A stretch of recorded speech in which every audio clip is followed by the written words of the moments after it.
Hey folks, this is Mike McCarroll. Welcome to the Get Real Safety Podcast, where we discuss the new view of safety, the things that work, the things that don't work, and try to break down old view paradigms to help you improve safety performance in your organization. Ow! Dang it!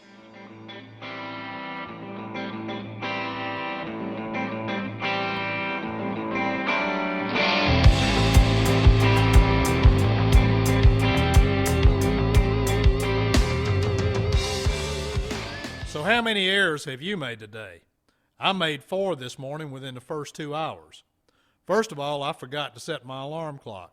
We had storms come through West Georgia last night, and so I didn't set my clock, and I got up late this morning. Then I misplaced my cell phone, went around looking for it, and then realized it was in my pocket all along. Then I spilled a cup of coffee on the floor, and then right after that, I tripped over the dog. How about you, Pam? You don't make any errors, do you? Right. Yeah, I've lost track of how many errors I made already this morning, but one that comes to mind was a pretty significant near miss in the bathroom. While taking a shower, I realized that I had not brought the clean towels into the bathroom from doing laundry over the weekend, and jumped out of the shower, dripping wet, to go run to get a towel and almost slipped on the tile floor. We talked about the storms we had in West Georgia this weekend, and we lost power twice, both Saturday and Sunday. And one of the major errors we made is after all of our fancy winter prep we've been doing, we realized at 2 a.m. that the generators in the shed locked up without fuel in it, and so that didn't do us much good either. So the fact is, we all make errors. And I'll tell you that the more that I study human performance, the more I start looking at the number of errors that I make every day. I would encourage everybody else to do that because, honestly, when you start thinking about it, it is astounding the number of errors that we all make day in and day out. So the title of today's podcast is To Err is Human, because we all do it. We're all human, and so we all make errors. And so the question comes up, what is a human error? Technically, the definition is an unexpected deviation from an expected outcome. Now, that sounds a little bit academic, but basically, the outcome was not what we expected. We meant for it to go one way, but that's not how it came out. People don't choose to err. It just simply happens. It happens for a lot of reasons. It happens because of the way the brain works, for one. It can also happen because the operating system that we're in sets us up for failure. Just as an example, the brain can't pay attention to multiple things at one time.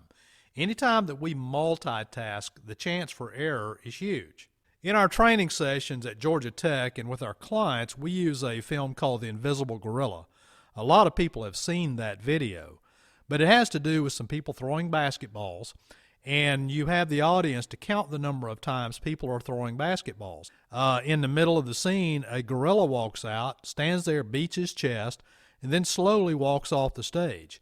Now, in almost any audience, about a third of the audience sees the gorilla. The other 2/3 will swear there was no gorilla there because they don't see it, which illustrates a thing called inattentional blindness that we'll talk about in future podcasts. But the fact of the matter is, there are invisible gorillas all over the workplace, and sometimes people just simply don't see them. So errors can be either due to an individual doing something other than what they intended to do, or failing to do something because of an issue with concentration or memory. Of course, not to say that that is an issue. What makes an error is that it is unintentional. They didn't mean to do it. The technical term for that is brain fart. A violation, however, is intentional. They meant to do it. Now, that being said, we can't assume that all violations are punishable or that they are culpable.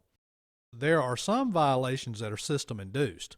Some require coaching. Some may require punishment.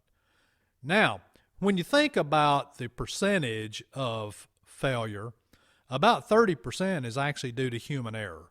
Things like a mental lapse, a mental slip, maybe somebody fumbles a tool. Let's just take that for example. You take a worker on top of a roof and they accidentally fumble a tool, just like a football fumble, and it flies off the roof. They didn't mean to do that. That was not intentional. It's not like they stood up there and threw the tool off the roof. It was unintentional, so that was an error. Now, about 70% of it, though, is system-induced, and it's due to something within the operating system that is increasing the chance of an error. We need to discover, was the violation driven by, allowed by, or created by the system? People don't operate in a vacuum where they can decide and act all-powerfully. To err or not to err is not a choice. Instead, people's work is subject to and constrained by multiple factors, and that's a quote from Sidney Dekker. Some examples of system-created error are things like fatigue. You have people working long hours. I know of a lot of cases where folks are working 12, 14, 16 hours a day, and what we know is that fatigue dramatically increases human error. In fact, at some point of so many hours worked, workers will make as many errors as someone who is legally drunk. Now, we wouldn't have somebody legally drunk operating a piece of machinery in our company, and yet we actually are effectively doing that when you have someone working 12, 14, 16 hours. Fatigue and understaffing also drive shortcuts. People will necessarily exert less effort just because they're tired. I know I brought this up with a manager of a large construction project where he had tower crane operators were working 16 hours a day, and I brought up the fact of fatigue and human error was something as significant as a tower crane operator in a major urban setting working for 16 hours and swinging loads over downtown streets. And when I brought it up, his answer was, well, that's just the way it is, and they get used to it. Well, they don't get used to it. There's many examples of how systems also induce at-risk behavior. And so one of the easiest ones for most folks to understand, and I try to use this in seminars a lot, is Domino's Pizza. Years ago, Domino's had workers who were speeding.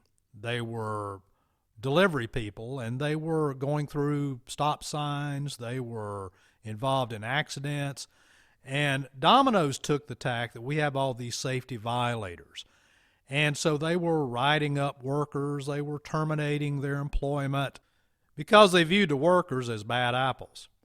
However, if you look at the system they were working in, here's what it was: 30 minutes or less. At some point in time, somebody decided that in order to outsell the competition, they would have a system where the drivers would have the pizza to your house in 30 minutes or less.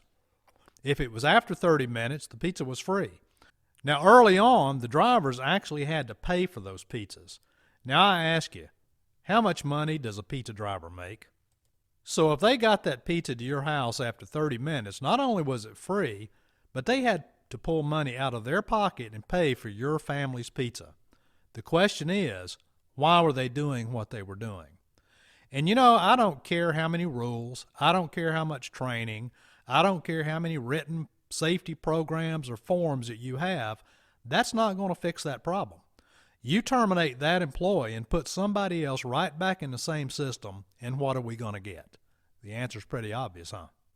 Another example of human error that was pretty big in the news a few years back was the Hawaii missile alert, where inadvertently an operator sent out a real live alert saying that there were incoming missiles into the state of Hawaii, and of course panicked a lot of people, and there were some injuries from that, and definitely trauma to an awful lot of folks.